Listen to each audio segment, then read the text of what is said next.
Hola, mira.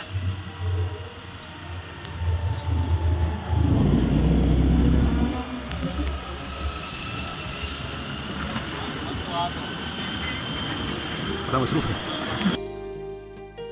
जब सिर्फ उन्होंने एक खुदा को मानने की बात की और हमारे खुदा और बुतों को मानने से इनकार कर दिया, तो फिर ये कैसे कह दे कि उन्होंने हमारे खिलाफ कुछ भी नहीं कहा। हमें क्या फर्क पड़ता है अगर हम अपने खुदाओं की वैसे ही हिफाजत करते रहें जैसे हम करते रहें, या फिर तुम मोहम्मद से डरकर अपने खुदा का दीन छोड़ दोगे। अबू अल वलीद, ऐसे मामलात में हर किसी की सोच एक जैसी नहीं होती। देखो, कुछ लोग अब हमारे दरमियान इस मजलिस में भी नहीं है। कहाँ है अबू बकर, कहाँ है उस्मान, कहाँ है अबू उबैदा? हमें सिर्फ उन लोगों का करते हैं। जरूर कोई गंभीर मसला है जो हमसे छुपा रहे हैं, वरना ये तो हमेशा आगे रहने वालों में से है। कैसे हो मेरे भांजे उमर? मैं खैरियत से हूँ जब तक मेरे सारे मामा खैरियत से हैं। तो फिर हमारे साथ चलो, या तुम भी कहीं मसरूफ हो। मैं भी, मुझे मेरे लोगों से कोई दूर नहीं रख सकता। चलो चलो।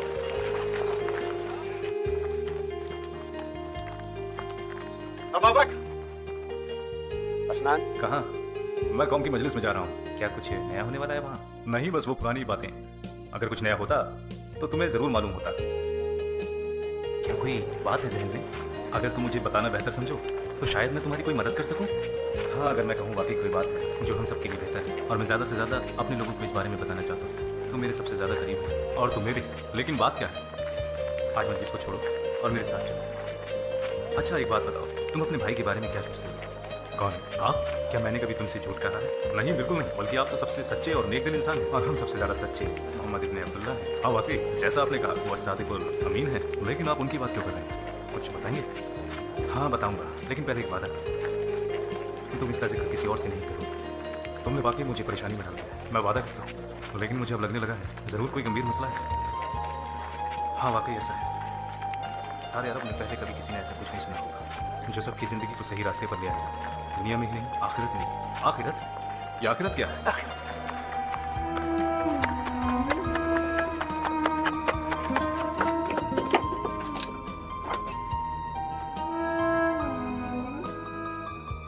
आओ, आपके चचा के बेटे मोहम्मद कैसे हैं? अपने रब के फजल से वो बिल्कुल ठीक है। कौन रब? मैंने आपको आज उनके साथ पहाड़ी रास्ते पर देखा था। आप वहाँ क्या कर रहे थे? मेरी तो कुछ समझ नहीं आया। आप दोनों ने सजदे किए और फिर खड़े हो गए, और ये सजदे वैसे बिल्कुल नहीं थे जैसे हम अपने बुतों को करते हैं। जो आपने हमें करते देखा उसे नमाज कहते हैं वालिद साहब, जिसको अल्लाह ने अपने नबी के जरिए हम पर फर्ज किया है। हाँ, आपके भतीजे मोहम्मद, बेशक अल्लाह की कसम वो नबी है और उन पर वही की जाती है क्योंकि अल्लाह का कलाम है यानी कुरान, और मैं उनके दीन पे चलता हूँ यानी इस्लाम। नबी इस्लाम। आपने बहुत कुछ कह दिया मेरे बेटे। आओ बैठो और मुझे अपने इस दिन के मुतालिक और बताओ इस दिन से मुराद क्या है? कहाँ जा रहे हो अम्मार? मुझे कुछ काम है अब्बा जी। तुम हमेशा कुछ ना कुछ काम का बहाना बनाकर चले जाते हो और जब भी मैं पूछता हूँ मुझे कुछ भी नहीं बताते। मैं यहाँ अकेला रह जाता हूँ। ऐसा क्या काम करते हो जिसका मुझे इल्म नहीं? अब तुम कहाँ जा रही हो? मैं तो अबू अल हाकम इब्न हिशाम के घर जा रही हूँ। उनकी बीवी ने मुझे बुलाया है, शायद कुछ काम है। ये कहो कि उनको आपसे अपनी खिदमत करानी है। उनके खुद के भी तो नौकर हैं। उनका नौकर बीमार है और इसके अलावा बनु मखसूम हम पर हक रखते हैं। हाँ, साथी हैं, गुलाम नहीं है। और वो आज भी आपसे गुलाम औरत की तरह ही व्यवहार करते हैं। उन्होंने आपको आजाद तो कर दिया, मेरे अब्बा से शादी भी करा दी, लेकिन वो आज भी हमको गुलाम ही समझते हैं। चुप हो जाओ अम्मा, तुम हमें ऐसी परेशानी में न डालो जिसका कोई हल नहीं है। उनके हम पे बहुत एहसान है। जानते हो, जब मैं यमन से यहाँ आया था तो मखसूम कबीला ही था जिसने मुझे आसरा दिया और मेरी हिफाजत की और मुझे अपना साथी बनाया। अब मेरी रूह पर सिर्फ उन्हीं का ही हक है। इस रूह का मालिक उसका बनाने वाला है। क्या कहा इसने? मेरे बेटे, वो आपको हक के रास्ते पर चलने के लिए बुला रहे हैं। आप हमेशा उनके साथ ही रहना और जब तक अल्लाह की मर्जी ना हो तब तक इस बारे में किसी और से जिक्र भी नहीं करना।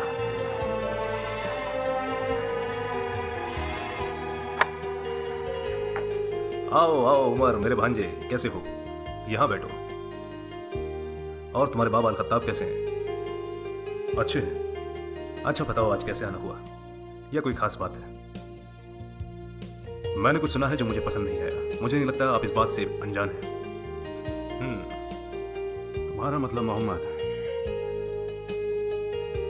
अगर जो मैंने सुना है वो सही है, तब भी जब तक ये बात सबके सामने नहीं आ जाती हम कुछ नहीं कर सकते। मुझे नहीं पता वो ऐसा क्यों कर रहे हैं। हो सकता है वो हमारे खिलाफ जंग की तैयारी कर रहे हैं। मुझे पूरा यकीन है कि वो चुपचाप अपना दीन फैला रहे हैं और उन लोगों को शामिल कर रहे हैं जिन पर वो विश्वास करते हैं। अगर ऐसी बात थी तो पहले हमसे शुरुआत क्यों नहीं की? हम तो कुरैशी सरदार हैं। एक तरीके से उन्होंने सही किया, हम उनकी बातों में नहीं आने वाले। मुझे लगता है हमें उनको सुनना चाहिए। क्या उसने तुम पर भी कोई जादू कर दिया है? जो भी हमने अपने पूर्वजों से सीखा है वो काफी है। इससे बुरा कुछ भी नहीं कि उन्होंने हमारे पूर्वजों का दीन मिट्टी में मिला दिया, वो दीन जिसने हमें सारे अरब पर बादशाहत बख्शी। अगर वो नबी होने का दावा करते हैं और ये कह रहे हैं कि उस खुदा को जानने के लिए अपने नबी को जानो, तब भी हम ये कैसे मान लें कि बनी हाशिम हमारा सरदार हो सकता है और हम उसके मानने वाले? हद तो तब हो गई जब वो कहता है कि बनी हाशिम को नहीं, उस खुदा को मानो जिसने मुझे नबी बनाकर भेजा है।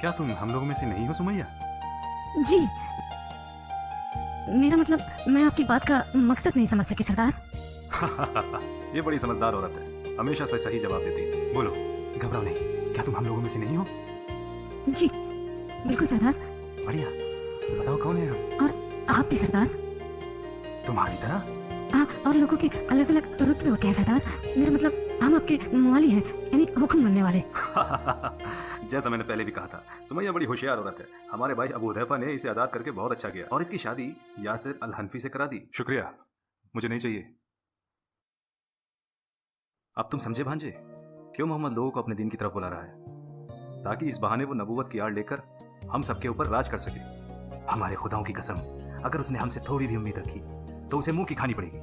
सुमैया, आज हमारी तरफ से सबके लिए खाने का इंतजाम करो, कोई भी भूखा ना रह पाए। और हाँ, कंजूसी बिल्कुल मत करना। जो हुक्म सरदार। इकरिमा, हमारे सभी नौकरों से कहो कि वो लोगों को रात के खाने के लिए बुलाए और कोई भी राहगीर या फकीर भूखा न रहे। देखता हूं वो कैसे लोगों को अपनी तरफ बुलाता है। नबी के मिशन के 3 साल बाद कैसी हो तुम औरतों में क्या कर रहे हो? अब तुम जवान हो गए हो।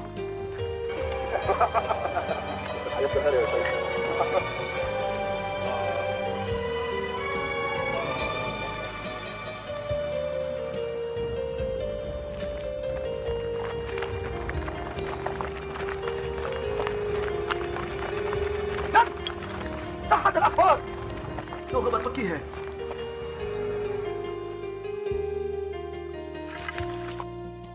तो तुम लोग ऐसे ही इबादत करते हो। हमें पता चला था कि मोहम्मद ने हमारा दीन छोड़कर खुद का दीन अपना लिया है। जो मैंने अपने कानों से सुना था, आज अपने सामने देख रहा हूं। मुझे तो यकीन ही नहीं हो रहा। तुम्हारी तो गिनती भी बढ़ती जा रही है और मैं आज तक गफलत में था कि ये पूरा मजाक है। देखो अबू सुफियान, मेरी बात सुनो। हमारा इरादा तुम्हें दुखी करने का नहीं था। हम तो बस यहाँ खुदा की इबादत कर रहे थे और तुमने हमें ढूंढ लिया। हम तो बस वही कर रहे हैं जो हमारे रसूल अल्लाह ने हमसे कहा है।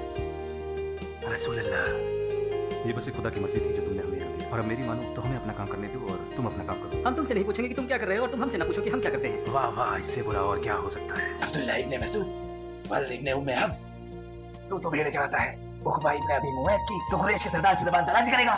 अपनी औकात भूल गया। तुम हमसे मत पूछो हम क्या करते हैं और हम तुमसे नहीं पूछेंगे कि तुम हम क्या करते हो। तेरी ये मजाक। और तुम साथ, तुम भी इन नीच लोगों का साथ दे रहे हो। तुम भी तो हम कुरैश के ज़ोहरा कबीले में से हो। तुम्हारा क्यों दिमाग खराब हो गया है? ये सब मुझसे बेहतर है। हमें तो ऐसा लगता है कि तुम इनसे ज्यादा गए गुजरे हो। जब तक हम तुम्हें तुम्हारी गलतियों का सबक न सिखाते तब तक तुम्हें छोड़ेंगे नहीं। मारो इन्हें, मारो इन्हें।